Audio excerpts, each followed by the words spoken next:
The pickup's headlights came grinding up the hill through sheets of grey rain, and Biscuit was already at the fence line, teeth bared, a low growl rolling out of him that Captain Elliot Ranson had never heard in 9 long years of knowing that dog. Down in the concrete shaft behind them, a little girl was still humming, and the man behind that windshield had come back to finish what he'd started. Before we go any further, tell us in the comments what part of the world you're listening from, and tap that subscribe button so you don't miss stories like this one. 2 hours earlier, none of them had known any of it. The sky over Millbrook, Ohio, had been the color of wet cement since sunrise, and rain had been hissing against the aluminum roof of Ladder Company 7 with a steady, tinny patience that made every man and woman in the house yawn at least twice an hour. Elliot Ranson was leaning on the kitchen counter, drinking coffee that had gone bitter around noon and reading the same paragraph of the same magazine for the 3rd time, when he noticed the dog. Biscuit, 9 years old, golden retriever, mascot of the firehouse since he had been small enough to fit in a helmet, had stopped eating. That was the first strange thing. Biscuit did not stop eating for weather, for thunder, for sirens, or for the crew's occasional attempts to switch him to a healthier brand of kibble. Biscuit ate. That was one of his 3 great talents, right after sleeping in doorways and pressing his warm head against the knees of anyone who looked tired. But there he was, standing over his half-full bowl, tail low, ears cocked toward the northern edge of town, staring at the bay door as if he could see through it. "Bud," Elliot said. "Something out there?" The dog did not turn. His nose worked the air, small and steady, the way it did when a storm was rolling in from the lake. Only this was not a storm dog's face. This was something else. Elliot set his mug down and walked to the bay door. He put his hand on the seam, listening the way any old fireman listens, for the whine of a car engine pushed too hard, for the pop of a transformer, for the flat cough of a fire alarm somewhere too far off to trust. He heard rain. He heard the compressor cycling in the truck. He heard young Harper Whitcomb in the back room, arguing with Owen Bexley about a football game that had ended 2 Sundays ago. He did not hear anything else, and yet Biscuit was pacing now. Tight little circles across the polished concrete, whining under his breath like an old man trying to remember a name. The dispatch tone rang out at 10 minutes to 4. It wasn't a fire. That was the second strange thing. Dispatch called in a report of a suspicious noise at the abandoned Halbert Dairy on Route 12. A neighbor 2 miles down the road had rolled her window down to shake out a dust rag and thought she'd heard something like a cry drifting across the pasture. She'd been almost embarrassed to phone it in. The dispatcher, a woman named Marla, who had known Elliot since he was a probie himself, apologized twice before finishing the tone. "Probably nothing, Cap," she said. "Wind through the silos again, but the sheriff's on the far side of the county, and I'd feel better if somebody with eyes went out there." Elliot was already reaching for his coat. Behind him, Biscuit was not just at the bay door. He was pressed against it, nose flat to the metal, whining in a way Elliot had never heard in almost 20 years of service. It was not the whine of a dog who wanted to go for a ride. It was the whine of a dog who already knew where they were going. "All right," Elliot said quietly, and put his hand on the button. "All right, Bud. We're going." They rolled at 4 in the afternoon under a sky the color of a bruise. Harper Whitcomb took the pump seat, hair still stuck to her forehead from her nap. Owen Bexley climbed into the backwards bench, big shoulders hunched under the coat, eyes half shut the way they always were before he came awake in the field. And Sadie Ranson, 22 years old, Elliot's niece, 6 weeks out of the academy, still learning to hide the way her heart hammered when the truck's horn cleared traffic, took the seat behind her uncle and clipped Biscuit's harness to the ring bolt so the dog wouldn't slide. Biscuit did not sit. Biscuit stood, front paws braced on the seat, staring forward through the windshield as if he could pull the truck faster with his will. Sadie watched him and felt something small and cold go down her spine. "He's never like this," she said. "No," Elliot answered. He's not. The old Halberd Dairy sprawled across 16 acres of choked pasture at the northern edge of town, a place local kids sometimes dared each other to walk through on Halloween. Old man Halberd had died in his sleep the winter of 2009, and none of his 3 grown children had wanted the herd, the mortgage, or the memory. The cows had been sold to a bigger operation in Worcester. The barns had been stripped for their copper. The silos, 3 of them, leaned now like drunk soldiers against the low grey sky, and the milking parlour had lost half its roof to a storm 4 years back. Elliot had driven past the place maybe 1,000 times in his life. He had never turned into the gravel lane. He turned into it now. The truck's tires ground over a mailbox that had been knocked down and never picked up. The lane was a single rutted track, hemmed on both sides by thistle taller than a child. Rain drummed on the hood. Harper radioed their arrival back to Marla. Owen was already scanning the tree line. And Biscuit was straining against the harness, whining loud enough now that Elliot could hear him over the diesel. "Let him go," Elliot said, before he could think it through. Sadie unclipped him. Biscuit hit the wet grass at a dead run. He tore across the yard, tail low, splashing through puddles, straight past the collapsed silo, straight past the milking parlour with its beard of rusted chains, straight across the pasture toward a low rise of thistle that Elliot would have sworn was empty. Then, without slowing, without hesitating, the dog planted his front paws on top of a rusted concrete lid, half buried in weeds, and he began to bark. It was not the bark he used at strangers. It was not the bark he used at the mail carrier. It was a bark that came from somewhere deep in his old chest, hoarse and cracked and steady, and it went on and on and on. Elliot ran. He hadn't run like that in years. His knees didn't want to. He ran anyway. The lid was concrete, maybe 4 feet across, cracked down one side, ringed by a raised lip of poured cement gone grey with lichen. Elliot dropped to his knees beside the dog and shoved at the thistle with his gloved hands. Underneath the weeds, someone had once painted a warning in white letters. "Do not open," but time had eaten most of it, and only the O and the P remained, staring up at him like 2 round eyes. "It's a cistern," Owen said behind him. He caught up somehow. "Old one, from the dairy days. They used to catch rainwater in these for the herd." "Capped how long?" "Decades," Owen said. "My granddad's time." Biscuit was not listening. Biscuit had lowered himself flat on the concrete now and pressed his ear against it the way a man might press a seashell against his cheek. He was quiet, perfectly quiet, eyes half closed, listening. Elliot bent down and put his own ear against the concrete. For a long moment he heard only the rain and his own pulse. Then, so faint he almost missed it, he heard something so small and so wrong in that empty place that his hands went cold. It could have been the wind. It wasn't the wind. It was 3 notes, sung soft, wobbling. A child was humming. Barely 3 notes, over and over. The melody of a lullaby that his own mother used to sing to him in the kitchen of the little house on Chester Street when he was 5 and couldn't sleep. Elliot did not move. Could not move. "Sadie," he said, and his voice came out thin and level, the voice he used at fires when everything else was on fire, and someone had to be the steady one. "Get on the radio. Get me a technical rescue team from Worcester. Confined space. Child. Now." Sadie was already running. Owen looked at him hard. "Cap, what is it?" "A little girl," Elliot said. He did not add, "singing my mother's song." He did not add, "I don't know how that's possible."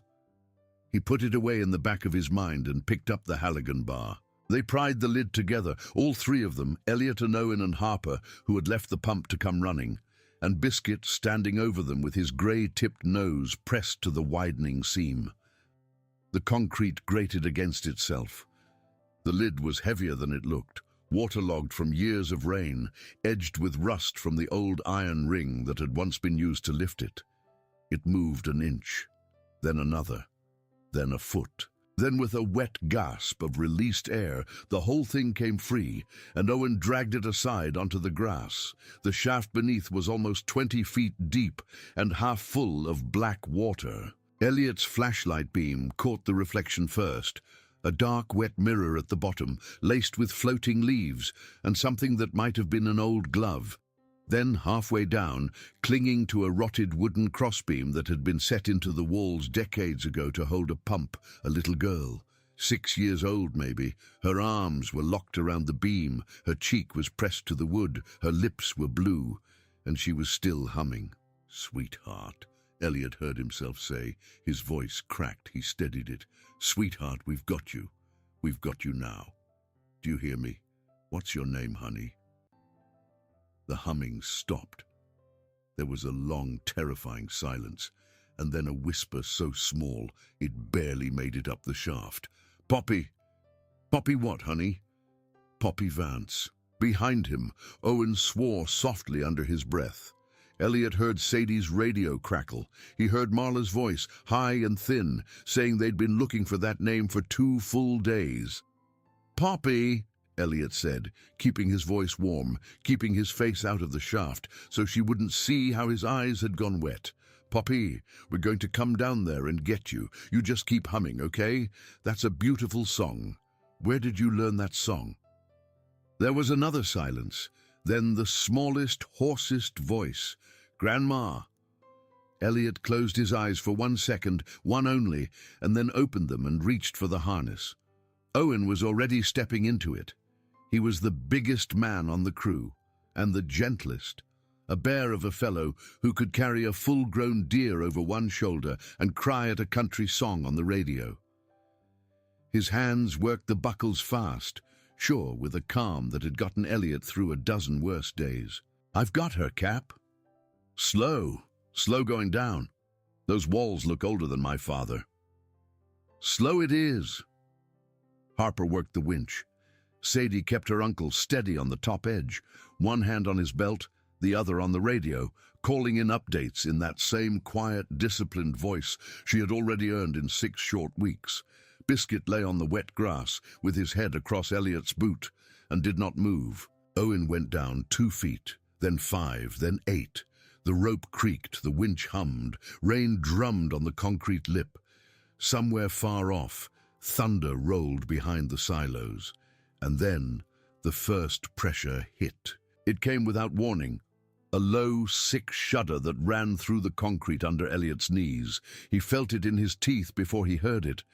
The old wall of the cistern, weakened by 20 years of freeze and thaw, and now by the vibration of the rescue rig on the soft ground, cracked with a sound like a gunshot. A hairline fissure raced up the north face of the shaft from the waterline to the lip. Something fell, a small chunk of concrete the size of a fist, and hit the water with a hollow smack. Poppy screamed. It was the first sound she had made with any real force, and it went through Elliot like a wire. "Owen, down, now!" Owen dropped. Harper let out slack in one clean motion. The girl was good, better than good, and Elliot was going to tell her that later if there was a later, and Owen swung down against the rotted beam and got both arms around Poppy just as another piece of the wall let go. This one wasn't fist-sized. This one was the size of a car door, a sheet of poured concrete peeling off the north face like a scab, and it came down slow, the way heavy things sometimes seem to come down slow when there isn't anything you can do. Owen turned his whole body between the slab and the little girl.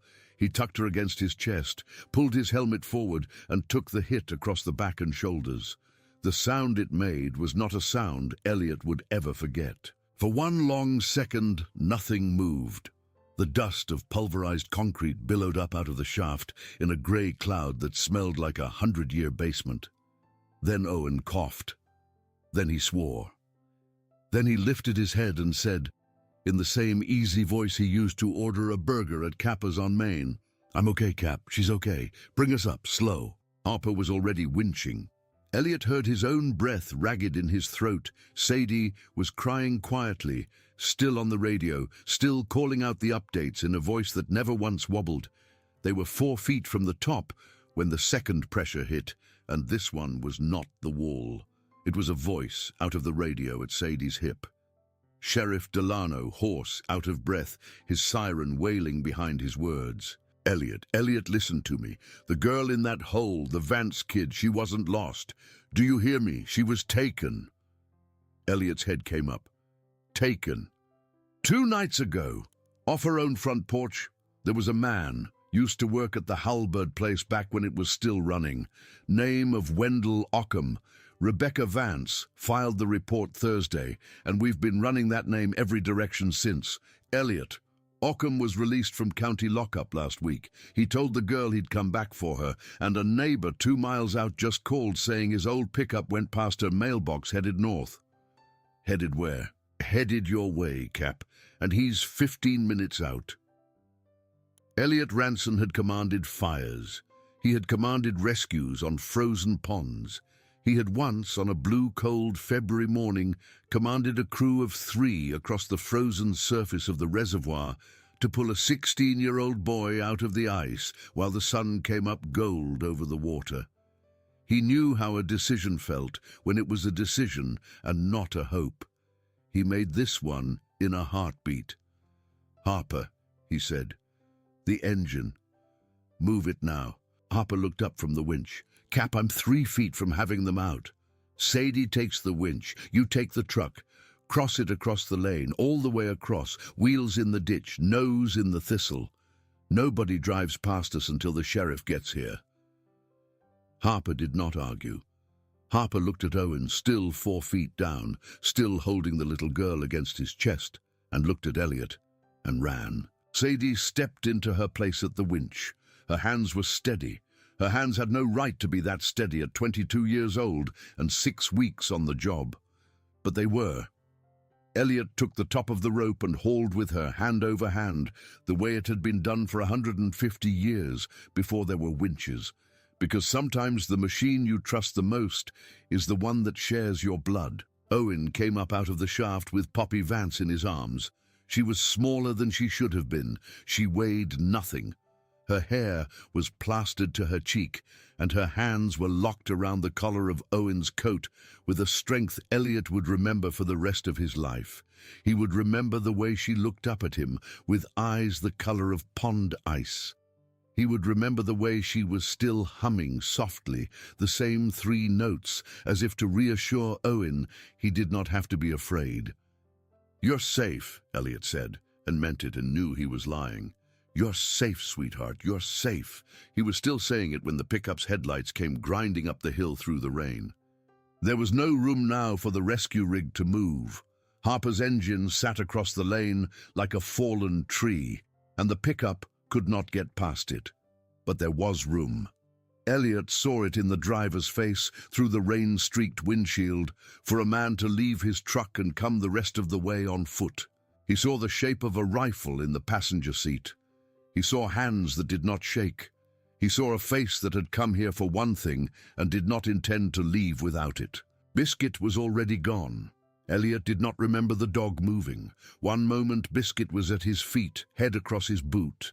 The next moment there was a golden streak across the rain-blackened pasture, a dog moving faster than a 9-year-old dog had any business moving, and then a wall of fury at the fence line where the pickup had come to a halt. Biscuit did not touch the man. That was the strange thing, the thing Elliot would tell people about for the rest of his life. Biscuit did not bite. Biscuit did not lunge. Biscuit stood between the pickup and the shaft, and he barked, and he barked, and he barked, and every time Wendell Ockham took a step, the dog took a step to match him, teeth bared, hackles up, weight balanced on all 4 paws. A solid 90 pounds of do not touch this child that no man on this earth was going to move without shooting him. Wendell Ockham thought about shooting him. Elliot saw it happen, saw the hand drift toward the rifle in the truck, saw the eyes calculate, and then heard, from the far distance, the wail of a siren, and saw the hand come back. Sheriff Delano rolled up the gravel lane behind the pickup 2 minutes and 40 seconds later. He had the man in cuffs and face down in the wet grass in 1 minute more. And through all of it, Biscuit stood at the fence with his teeth bared and his old body braced, and did not move until the sheriff put a hand on his collar and said, in a voice thick with feeling, "All right now, all right, you did it. You can come off duty, brother. You did it." Only then did Biscuit sit down. Only then did he begin to shake. Poppy Vance came out of the ambulance an hour later wrapped in a foil blanket, with a paramedic named Kayla on one side and a social worker on the other. Her mother, Rebecca Vance, ran across the wet grass in her socks, having left her shoes somewhere between her car and her child, and she fell to her knees in the mud and gathered her daughter to her chest and made a sound Elliot Ranson had never heard a human being make before. It was not a cry. It was not a sob. It was the sound of a heart pouring itself out through a mouth.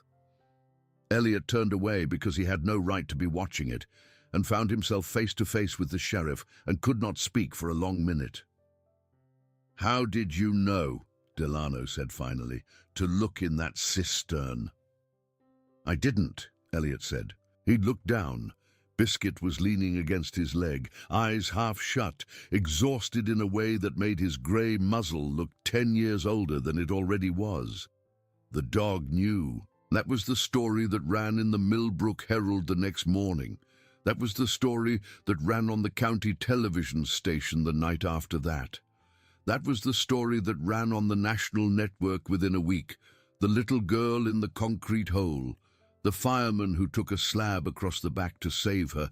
The captain's niece on the winch. The dog at the fence. But it wasn't the whole story. Elliot Ranson knew that from the moment he sat down at his kitchen table at midnight, with Biscuit asleep at his feet and rain still coming down outside, and admitted to himself, out loud, in the empty house, that he did not understand how any of it had happened.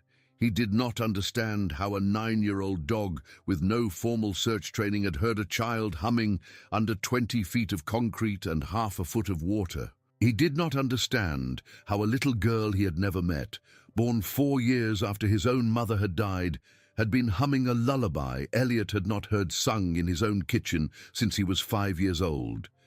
He did not understand why Wendell Ockham, a man with no wife, no children, no record of interest in kids, had taken Poppy Vance off her own front porch on a Wednesday evening and locked her in a cistern that only somebody who had worked the old dairy would even remember was there. He had 2 weeks of vacation coming. He took them. He started with the dog. Biscuit had come to Ladder Company 7-9 years earlier as a rain-drenched puppy dumped in a cardboard box at the bay door. There had been no note. There had been no explanation. The box had been damp, and the pup inside had been so small his ribs showed through the yellow fluff of his coat, and Elliot, who had been the one to open the door that morning, had wrapped him in his own coat and taken him inside and put him next to the coffee pot to warm up. They had named him for the box of biscuits Owen Bexley had been eating at the time. That was the story Elliot had told 1,000 times. Now, sitting at his kitchen table, he pulled up the incident log for that day. He read it 3 times. He noticed for the first time that another call had come in that morning. A small structure fire on a hobby farm 4 miles north of town. That fire had been contained by neighbors before the trucks arrived. There had been no injuries. There had been no report of an animal. The address of the fire had been the Halberd Dairy. Elliot set the log down. He picked up the phone the next morning and called the old dispatcher who had worked days back in 2016. Her name was Ruth Cavender, and she was retired now, living in a mobile home outside Loudonville with 3 cats and a bad hip. "Ruth," Elliot said, "do you remember the day somebody left a pup at the bay door?" Ruth remembered. "Do you remember if we ever figured out who left him?" There was a long silence on the line. Then Ruth said, "You never asked."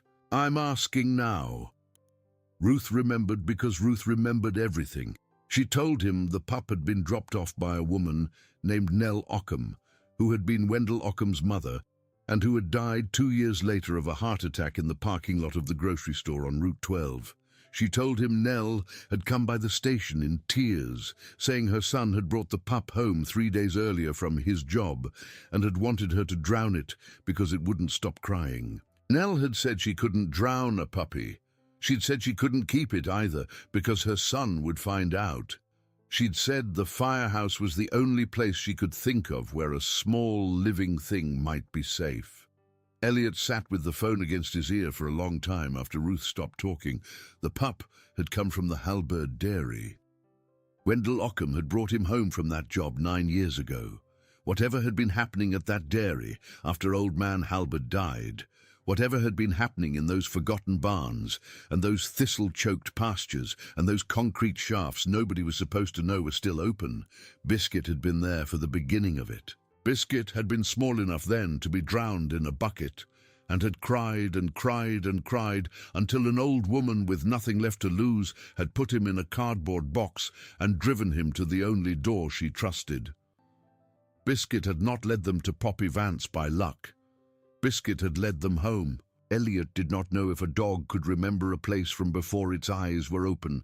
He did not know if a dog could recognize the smell of the sheds it had been born into 9 years and a whole lifetime later on a rainy afternoon when a call came over the radio. He knew only that the dog had known, and that he, Elliot Ranson, had trusted him, and that a little girl was alive because of it. He drove out to the Halberd dairy that afternoon. The sheriff let him pass the crime scene tape. Wendell Ockham was in county lockup, awaiting arraignment on kidnapping charges, and forensic teams had been working the property for 3 days. They had opened 2 more cisterns. Both had been empty. But in the collapsed silo, under a tarp that had been pinned in place with baling wire, they had found a small wooden box. Inside the box were 17 photographs. All of them were of children. None of them was Poppy Vance. Elliot looked at the pictures until his eyes burned. He recognized none of the faces. The sheriff, standing beside him with his hat in his hand, said quietly that they had already begun cross-referencing the images against missing persons databases in 3 states. "Some of these," the sheriff said, "go back a long way, Elliot." "How long?" 20 years, maybe more. Elliot walked out into the wet pasture and stood for a long time, looking at the leaning silos and the collapsed barns. Rain was falling again, softly now, more mist than rain. Biscuit was in the truck. Elliot could see him through the windshield, watching the property with steady old eyes, and for the first time, Elliot understood what he was looking at when he looked at his dog. He was looking at the only living witness to what had happened out here for a very long time. He was looking at the reason it had ever stopped. He drove home and did not tell anyone what he'd learned. Not yet. 2 days later, he drove into the parking lot of the Millbrook Regional Hospital and asked at the desk for the room number of a patient named Poppy Vance. The nurse looked at him over her reading glasses and told him visits were limited to family. He told her his name.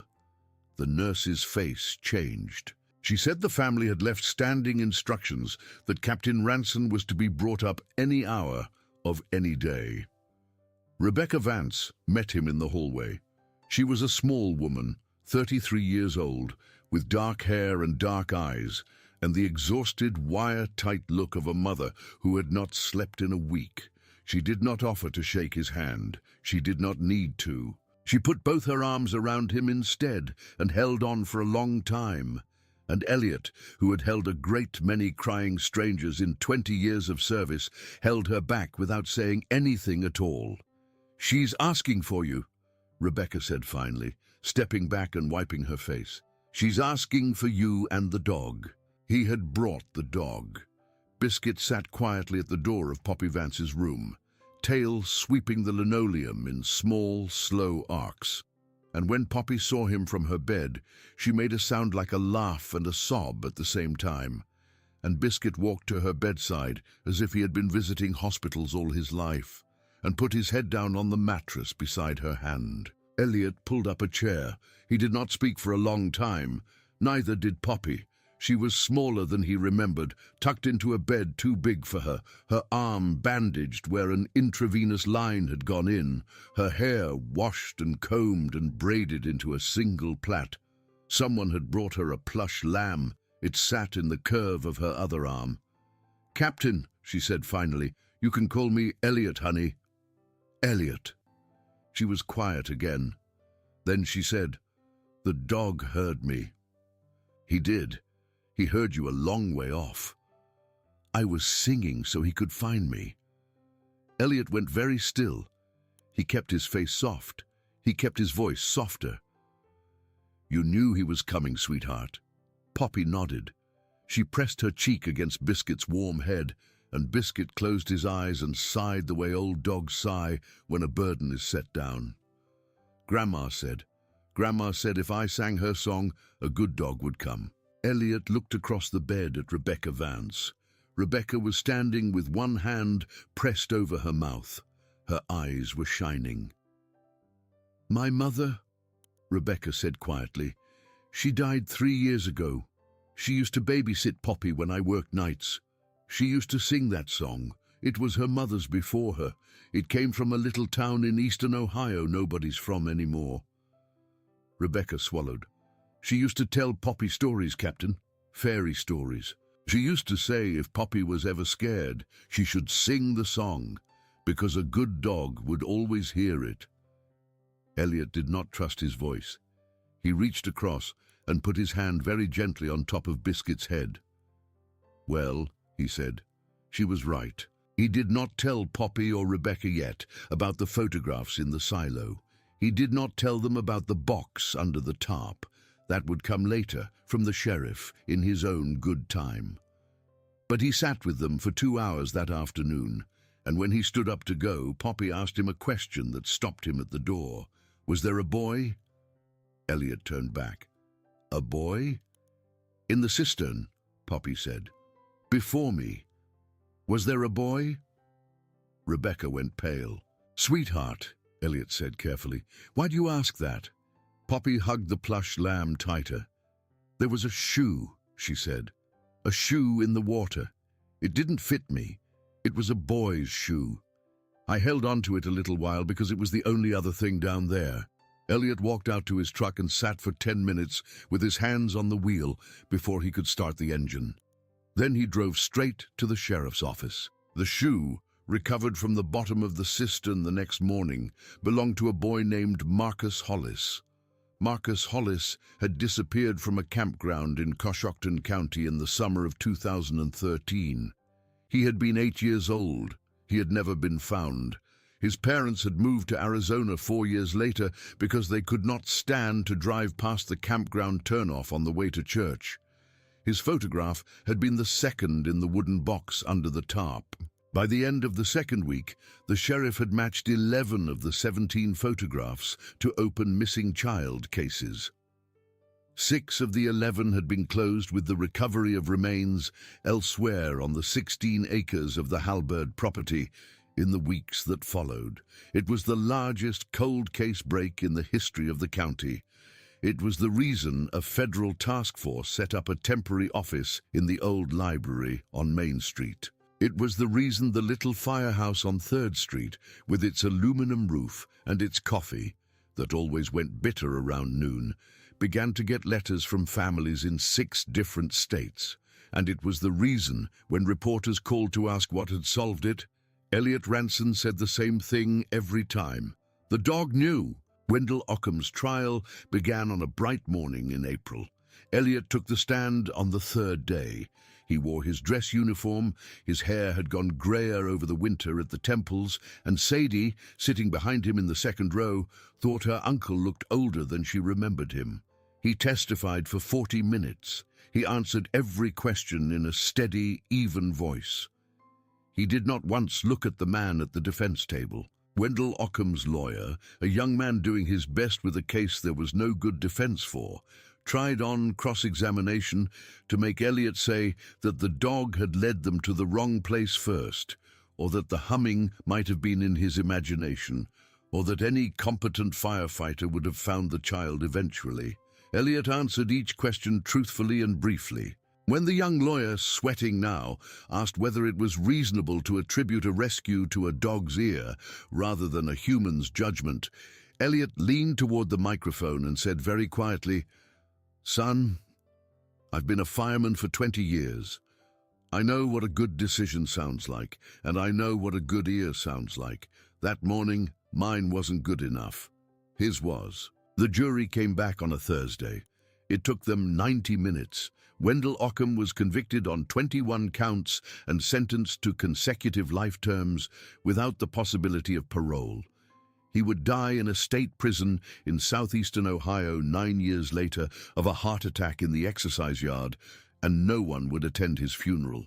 The county gave Biscuit a small brass tag shaped like a star. It hung on his collar next to his rabies license and his name tag. The sheriff himself, in a small ceremony in the firehouse bay on a Saturday morning in May, bent down and clipped it on. Biscuit sat very still and let him. He seemed to understand that something was being said about him. He looked, Elliot thought, faintly embarrassed, the way modest people look when they are made a fuss over. Poppy Vance was there, in a yellow dress, holding her mother's hand. She had gained back some of the weight she had lost. She had grown out her hair.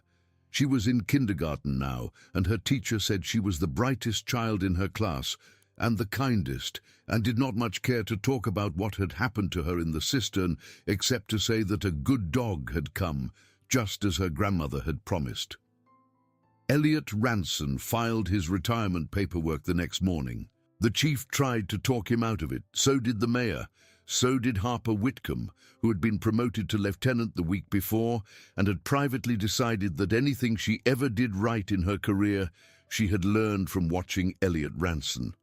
So did Owen Bexley, whose back had healed slowly and imperfectly, and who would never quite carry a full-grown deer over his shoulder again, but who was still on the job and would be for another 20 years. So did Sadie, who did not try to talk him out of it with words, but who came over one Sunday afternoon and stood in his kitchen with tears in her eyes and said only, "Uncle, are you sure?" He was sure.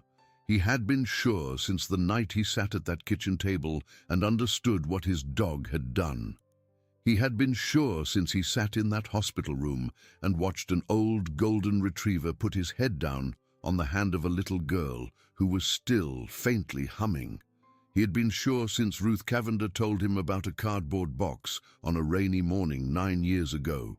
He was sure because Biscuit was tired. The dog did not run anymore.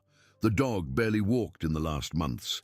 His back legs stiffened up on cold mornings and had to be worked loose with warm hands and slow patience. His muzzle had gone white, nearly to the eyes. He slept 18 hours a day, and when he was awake he mostly wanted to be where Elliot was, with his head across a boot or a knee or the arm of the sofa. Elliot could not leave him at the firehouse anymore, and Elliot would not leave him at home alone. The retirement party was in the bay on a warm evening in June, with the bay doors thrown open and half the town crowded onto the apron with paper plates of pulled pork. Someone had strung up a banner. Sadie gave a speech, brief and clean, that ended with the line, "There's a way of doing this work that you can only learn by watching him do it, and I'm going to spend the rest of my life trying." Owen Bexley cried openly. Harper Whitcomb did not, but only because she was too busy running the party. The mayor read a proclamation. The chief presented a gold-plated axe head mounted on a walnut plaque, which Elliot accepted, thanked everyone for, and sat down on a folding chair and forgot about. The last thing that happened, before Elliot walked out under the banner and climbed into his truck for the drive home, was that Poppy Vance walked over from where she had been sitting quietly with her mother in her yellow dress, holding a small paper bag. "For Biscuit," she said, and held the bag out solemnly. Elliot took it. Inside was a glass jar full of homemade biscuits, the kind Rebecca had learned to bake for the dog specifically. Pumpkin and peanut butter, no salt, cut into little bones with a cookie cutter Poppy had picked out at the county fair. "Thank you, sweetheart." Poppy leaned down and put both her arms around the dog's neck. Biscuit closed his eyes. He was almost too tired to lift his head. but he lifted it and pressed his warm nose against her cheek and did not move for a long time. "Grandma said," Poppy whispered against his fur, "that a good dog always finds his person. I think I'm your person now, Biscuit. I think that's okay." Elliot did not trust himself to answer. He put his hand on his dog's head and let the dog choose when to let go. He took Biscuit home that night to a warm porch on Chester Street in the same little house he had grown up in, the one his mother had left him when she died, the one with the kitchen where a lullaby had been sung to a boy of 5 who was afraid of the dark. He hung the brass star from a nail beside the door. He set the jar of biscuits on the counter. He made himself a cup of coffee that would not go bitter, because he was not going to be too busy to drink it anymore. And he sat down in the rocking chair on the porch and put his feet up on the rail and watched the sun go down over the roofs of Millbrook. Biscuit lay at his feet. The house across the street, the one that had been for rent for 2 years, had been bought that spring. The new owners were a young woman named Rebecca Vance and her small daughter, Poppy. Rebecca had said quite honestly that she had chosen the house because it was across the street from the man who had saved her child's life, and because her daughter did not want to fall asleep at night unless she could see the porch where a certain golden dog lay in a rocking chair's shadow. Elliot had not argued. He had helped them move the furniture in. He had built Poppy a bookshelf out of scrap oak in his garage.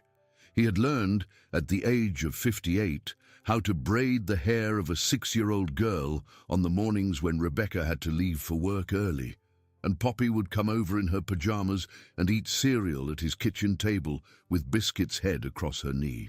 Every evening after supper, Poppy would walk across the street with her jar of homemade biscuits and sit on the top step of the porch and hum her grandmother's song. 3 notes, over and over, soft and small. And every evening, Biscuit would open his eyes and lift his old grey muzzle from Elliot's boot and rest it very gently on the little girl's knee and close his eyes again and sleep. They had 8 more months of evenings like that. Biscuit died on a Tuesday in February in his sleep on a folded quilt beside the wood stove in Elliot's kitchen. Elliot found him in the morning. He sat on the floor beside the dog for a long time. He did not cry until Poppy came over for breakfast, and Rebecca followed her in, and the 3 of them sat on the floor in the warm kitchen, and Poppy pressed her cheek against the dog's fur and hummed her 3 notes for the last time. Then they cried together. They buried him in the backyard of Chester Street under the apple tree Elliot's mother had planted the year he was born. Owen Bexley dug the grave. Harper Whitcomb read a poem she had written on a napkin at the firehouse. Sadie Ranson, now Lieutenant Ranson, put the brass star into the grave with him, wrapped in a scrap of the old rug from the firehouse kitchen where Biscuit had slept every afternoon for 9 years. Rebecca Vance planted a small yellow rose bush at the head of the grave, and Poppy, 7 years old now and taller than she had been the summer before, put in her jar of biscuits, one last one, and told the dog she loved him and thanked him for coming. Elliot Ranson lived another 21 years in the little house on Chester Street. He watched Poppy grow up. He walked her to school through the 3rd grade, and he stood in the back of the auditorium on the day she gave the valedictorian speech at Millbrook High. And he sat in the front row on the day she graduated from Ohio State with a degree in veterinary medicine. He was there on a warm evening in June, when she married a young paramedic named David, who had been on the ambulance the night her mother had brought her out of the cistern in a foil blanket. He held their first child, a boy they named Elliot after him, and cried in a way he had not cried since the morning he found Biscuit by the wood stove. He never got another dog. People asked him sometimes why. He would smile and say only that a man got one good one in a lifetime if he was lucky, and he had been more than lucky, and it would not be fair to any other dog to ask it to stand next to that. He died at 79 in the same bed his mother had died in, with his hand in Poppy's hand. She was 31 years old. She had come over that morning to bring him breakfast. She had known, walking up the steps of the porch, the way she had known things her whole life since the cistern, that this was the morning. She stayed with him until his breathing slowed, and then stopped, and then she leaned down and hummed her grandmother's song, 3 notes, over and over, until her voice broke. She did not know if he heard her. She hoped that somewhere, in some good place beyond the porches and the biscuits and the long, slow evenings of Chester Street, an old golden retriever with a grey muzzle and a brass star on his collar had lifted his head at the sound of it and had run. The funeral was 3 days later. It was the largest funeral in the history of Millbrook. Firemen came from 6 states, in dress blues, and stood in silent lines along the road from the church to the cemetery. Sheriff Delano, now retired himself, gave the eulogy. Owen Bexley, grey and stooped and leaning on a cane, carried the folded flag. Harper Whitcomb, now the chief of the department, presented it to Poppy Vance at the graveside. Sadie Ranson, now retired herself and living out on a small farm with her wife, wept quietly in the second row. At the reception in the church hall, a small boy of maybe 6 years old came up to Poppy and tugged on her sleeve. She knelt down. "Ma'am," he said, "my grandpa said you're the little girl from the cistern." "I am. My grandpa said a dog saved you." "He did." The boy looked at her with wide, serious eyes. "Is that true, ma'am, that a dog can hear you from far away?"